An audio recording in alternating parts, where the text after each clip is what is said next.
Hi, thank you for taking the time to listen to my testimony. My name is Lynn Burrows. I'm a lifelong Massachusetts resident. In 1984, at 20 years of age, I became pregnant. The father and I had split up due to him becoming physically abusive. Both of the most important women in my life, although I had decided to keep my baby, convinced me that I shouldn't, that it wasn't the right time, that I was supposed to go to college, and that I wouldn't have a full life, and I couldn't achieve my goals if I didn't do this. And they convinced me. Still my own decision, but they convinced me. At the time, I had already completed a certification course in accounting and bought a brand new car after just a year or so of graduating high school. My mom brought me into Planned Parenthood in Brookline, Mass., which is still there today, saying and doing the same snuffing out of babies from the womb, with too many women getting hurt as a result, and telling the same very lies that they told me all those years back. On the first day I went into Planned Parenthood, I had to see a counselor. It went like this. Do you want to have an abortion? Very nervously, with my hands fidgeting, yes.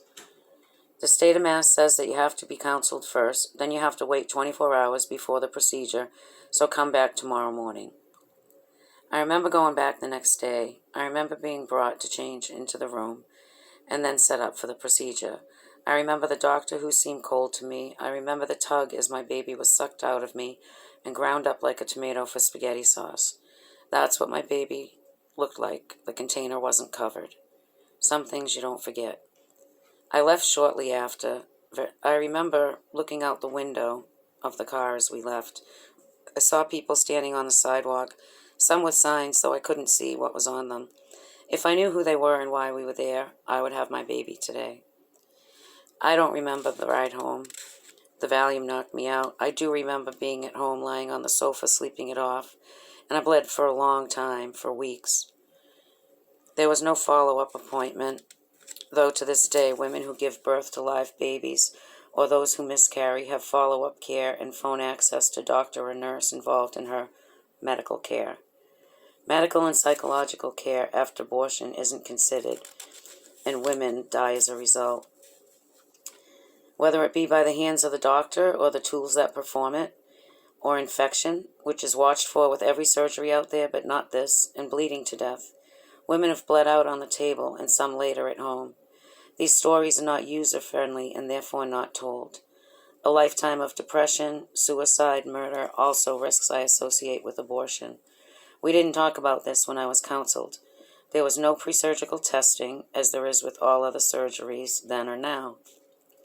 As I mentioned, I bled for weeks. I had severe exhaustion too. I am sure part of that was depression. As I mentioned before, I had planned on keeping the baby right from the moment I found out, but I was losing blood and anemic. Years later, during one of my pregnancies, I was diagnosed with von Willebrand's disease type 2. This is classified as a hemophilia type disease. Factor VIII of our blood is responsible for holding or gluing platelets. During the pregnancy, my platelets dropped to 39,000. I had developed another bleeding disorder, ITP, immunothrombocytopenia.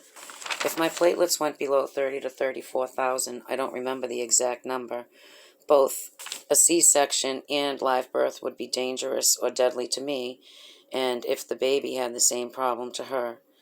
The point in telling you about the von Willebrands and ITP is that during pregnancy is often when autoimmune diseases and others present themselves boldly.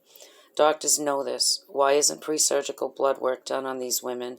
And with this law, girls will be having them who simply don't have the emotional or mental capacity to make this life-altering decision. While eyes were focused on COVID, abortion clinics were voted into public colleges in Massachusetts. This will be a death sentence for many, of which one is too many. Now again, while folks are focused on COVID, our representatives and senators voted to expand this to full-term babies being aborted. Only Lucifer would support that. Why are we encouraging abortions? Why don't we tell women we can keep them? Women, we can help them before we offer abortion.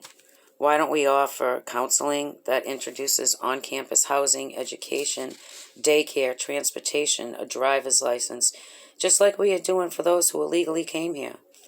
Why aren't our own young women and families given the same options? Women are not weak vessels. We have been raising unexpected, innocent children for thousands of years. We do this because we are strong and capable. Please stop telling women they can't when they can. Not only can they, but there's many groups available to help them and their child. I have personally attended 2 showers that a bunch of women, strangers to the mothers, showered them with what she would need to take her child to at least 6 months of age. And it included a crib and high chair, playpen, what am I missing? The car seat. We got all that stuff for them. People got together and did it. One of the ways taking the life of the one who should have been my firstborn affected me years later was the son I have now asking me for a baby brother. Due to medical reasons, pregnancy was no longer safe, and I killed the only brother he would have had. There were 3 things women need to raise a child: water, edible leaves, and breasts. A woman's body should be a fountain of life, not a death sentence. Please don't sign this bill. Thank you.